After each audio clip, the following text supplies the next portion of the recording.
j'espère que vous allez bien. Une maman et sa fille en danger.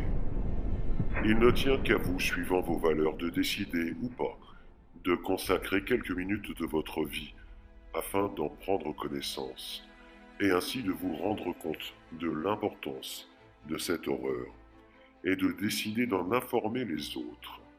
Je reviens vers vous concernant l'affaire de Sandrine et de la petite Yuna.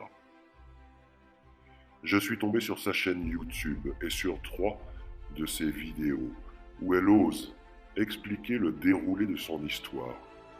Elle met tout à plat, avec cœur et sincérité, dans cette petite série. Et comment pouvoir rester insensible à son témoignage?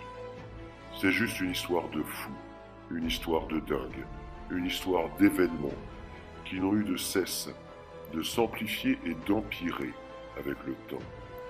Une histoire de hasard également, celui de la vie, de sa vie, mais cela peut arriver à tous. C'est une histoire de complicité malsaine de certaines personnes, une histoire de corruption, d'abus de pouvoir et de noirceur d'âme.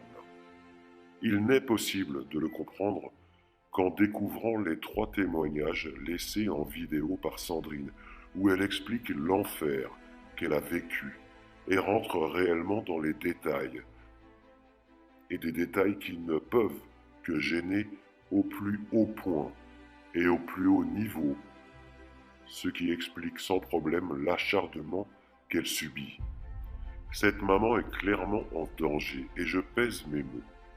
Il est important à mon sens d'enregistrer et de sauvegarder les 3 vidéos en question en cas de suppression. Je vous positionne comme d'habitude les liens dans le descriptif. Ces témoignages ne doivent pas disparaître. Il est hors de question qu'elle soit mise en danger, ayant tout déballé. S'il lui arrive quoi que ce soit, certaines personnes devront répondre à la justice, si tant est qu'il existe encore une justice. Les vidéos qu'elle a réalisées sont des preuves, certes, des preuves accablantes, mais des preuves. Il est à mon sens important que les corrompus soient informés que le peuple est maintenant également informé. Informé que les vidéos sont enregistrées et qu'il sera impossible de les faire disparaître. Je vais transformer une phrase des Anonymous.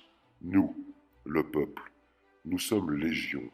Nous n'oublierons pas et nous ne pardonnerons pas. J'espère réellement que des grosses chaînes YouTube, comme celle de Revo, F-Society, par exemple, et d'autres puissent prendre le relais.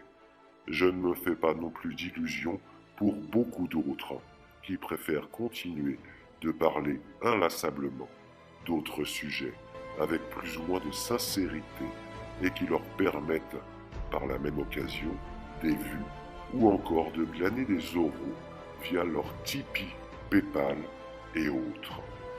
Il y a des sujets qui font le buzz et des vues et d'autres sujets.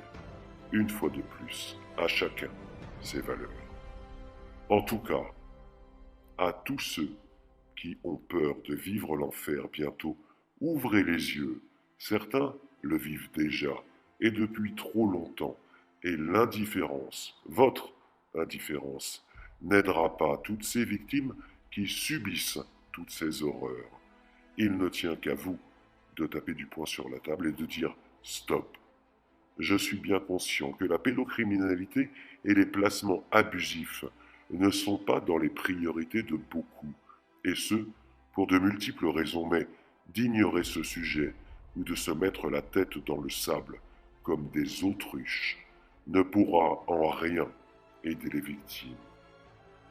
Et au fait, si c'était vous, prenez soin de vous et de vos proches. À bientôt, ici ou ailleurs. Portez-vous bien. Moi, en tant que fonctionnaire de police, de ce qui peut se passer déjà dans notre institution, que savoir que vous avez des policiers, des officiers qui sont ripoux ou voire même pire, et qui sont aidés par des magistrats. Voilà comment tourne notre société actuelle. Alors, faut plus se laisser faire. Hein, ils veulent la guerre, il faut faire la guerre, faut plus se soumettre.